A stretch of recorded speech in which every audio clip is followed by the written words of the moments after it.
Welcome to the Explainer. Okay, today we are stepping into what is essentially a fascinating whiteboard lecture that completely flips our biological perspective.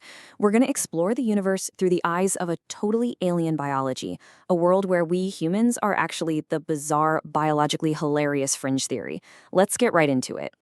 I want you to literally drop all of your Earth-centric assumptions right now. Just toss them out. Imagine existing on a world called Ignis. This is an extreme planet baking at 400 degrees Celsius, crushed under 90 Earth atmospheres of pressure. We're talking rolling seas of liquid sulfur and this unbelievably dense supercritical carbon dioxide atmosphere. Now, to the inhabitants of this world, this isn't hell. It's just a perfectly pleasant morning. Okay, let's dive right into our syllabus for today. We'll be looking at the absurdity of carbon life, the anatomy of living stone, metabolism in sweating glass, living quantum computers, crystal wombs and glass tombs, and finally, we'll wrap up with the cosmic perspective. Section 1. The absurdity of carbon life. Why water-based beings are biologically hilarious. So, picture Professor Vael. He's this magnificent being made entirely of extruded spun glass and obsidian, and he's lecturing his students on a completely ridiculous fringe astrobiology theory. That theory? Us. You see, from his perspective, carbon bonds are unbelievably fragile. I mean, they would snap instantly under any real thermal stress. To a silicoid, a planet would have to be horrifyingly, literally freezing cold, around 20 degrees Celsius, just to keep water liquid. But at that temperature, chemical reactions slow down to a glacial crawl. Their silicone biology, on the other hand, thrives at 400 degrees. They utilize these unbreakable siloxane polymers and use supercritical carbon dioxide as a high-pressure solvent that just easily flushes right through their veins. Now, what's really interesting here, and the sheer irony of this is just profound, is that the very compound we desperately search for on other planets as the ultimate signature of life, water, is viewed by Professor Vael as a terrifying hydrolytic nightmare. To them, dihydrogen monoxide is volatile, it's dangerous, and it is completely biologically incompatible. Moving on to Section 2, Anatomy of Living Stone, the architecture of flesh and rock. Think about it. If you don't have soft tissues or waterlogged proteins, how do you actually build a living body? Well, the answer is the siloxane bond. It's a chain of alternating silicone and oxygen atoms. Now, on Earth at room temperature, this forms rigid glass or quartz. But remember, Ignis is an absolute cauldron. The extreme heat and pressure of their world actually make these bonds dynamic and fluid. They use these complex fluorosilicone polymers to form their cellular structures. So they aren't just stiff, rigid rocks. They're actually made of highly flexible, electro-active silicone elastomers. So the crucial point here is that this completely changes how movement works. Human muscles rely on slow chemical pumps, and we're agonizingly restricted by how fast water can diffuse through our cells. Silicoid muscles, however, are dielectric elastomers. When their grain sends an electrical voltage, the electrostatic pressure squeezes the polymer matrix, and boom, it changes shape instantly. It's entirely biomechanical. They are an absolute marvel of engineering, moving fast enough to pluck a falling glassfly right out of the air. All right, Section 3, Metabolism and Sweating Glass, the paradox of breathing. This brings us to a massive, frankly mind-bending biological hurdle. If a silicoid breathed in oxygen, oxidizing their food would produce silicon dioxide, solid stone. Their lungs would literally fill with rock the moment they took their first breath. But as Professor Vael beautifully points out to his students, quote, "We do not exhale our waste. We excrete it. We sweat sand." And this brilliantly illustrates how evolution can work around seemingly impossible problems.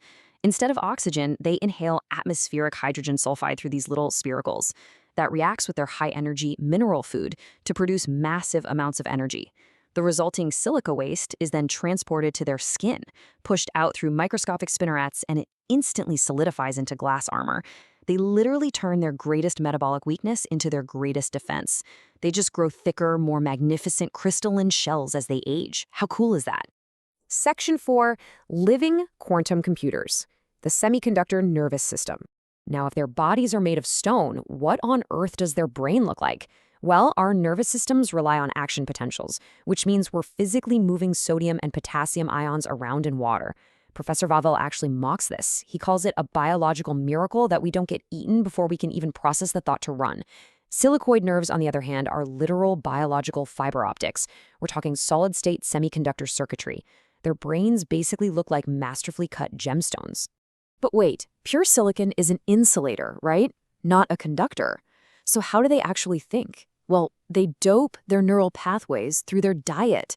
By eating trace rare earth minerals like phosphorus and boron, they naturally create N-type and P-type semiconductors right inside their heads. This natural arrangement forms literal biological transistors. They don't use chemical synapses like we do. They use electron tunneling. That means their thoughts move at an appreciable fraction of the speed of light. And their connection to the world around them is pristine.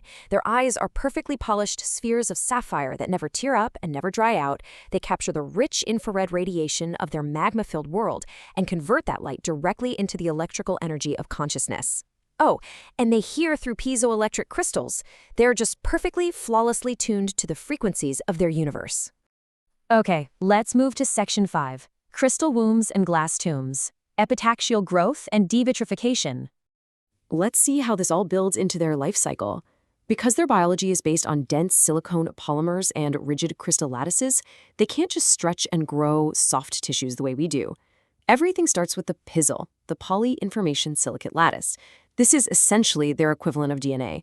But unlike our DNA, which is a wet, aqueous double helix that would literally boil apart instantly inside a silicoid body, the PISL is a microscopic skyscraper of atoms. Information is encoded by structural variations and localized charge states directly on the crystal face. Now let's walk through their reproduction process. It's this incredibly pristine, orderly process called epitaxial growth. A PISL crystal seed is placed into a maternal biological geode, which is then flooded with nutrient-rich liquid siloxanes and rare minerals. Over 20 planetary years, the child self-assembles atom by atom, layer by crystal layer. There's absolutely no messy, squishy cellular division here. When the process is complete, the geode simply opens and a fully formed child steps right out into the molten light. But of course, this crystalline perfection does have an inevitable end, a process they call devitrification. Over millennia, intense UV radiation and chemical stress begin to break down the flexible carbon bonds in their muscles. Their joints stiffen as those flexible silicone rubbers slowly cross-link and turn to pure, rigid silica. The beautiful thing is they don't decay, they don't rot, and they don't get sick. By around year 2000, a silicoid simply freezes entirely into a perfect, immortal quartz monument. Their graveyards are essentially silent, beautiful forests of eternal statues. And that brings us to Section 6, the cosmic perspective, looking in the mirror. Professor Vael actually ends his lecture by revealing what Ignis's orbital telescopes recently found out there in the dark void of space. They found us. They detected a horrifyingly cold anomaly, barely above freezing, covered in what they consider a terribly aggressive chemical solvent, water. Vael actually pities the hypothetical beings that might live there. He pities our unimaginable fragility. I mean, think about it from his perspective. If the temperature drops even slightly, our water freezes and tears us apart. If it rises just a little bit, we boil and unravel. And when we die, we just decay into our own watery solvent. So that leaves us with a truly wonderful, provocative question. In a harsh, violently hot universe governed by extreme pressures and temperatures, who are the real fragile anomalies? Is it the unbreakable, semiconducting children of the forge? Or is it the delicate, soft bags of water sitting here watching this explainer? It is just a beautiful irony to think that a fragile, aqueous human brain dreamed up this magnificent silicon biology in the first place. I really hope this shifted your perspective today. Keep questioning the universe, and I'll catch you in the next explainer. Please like and subscribe.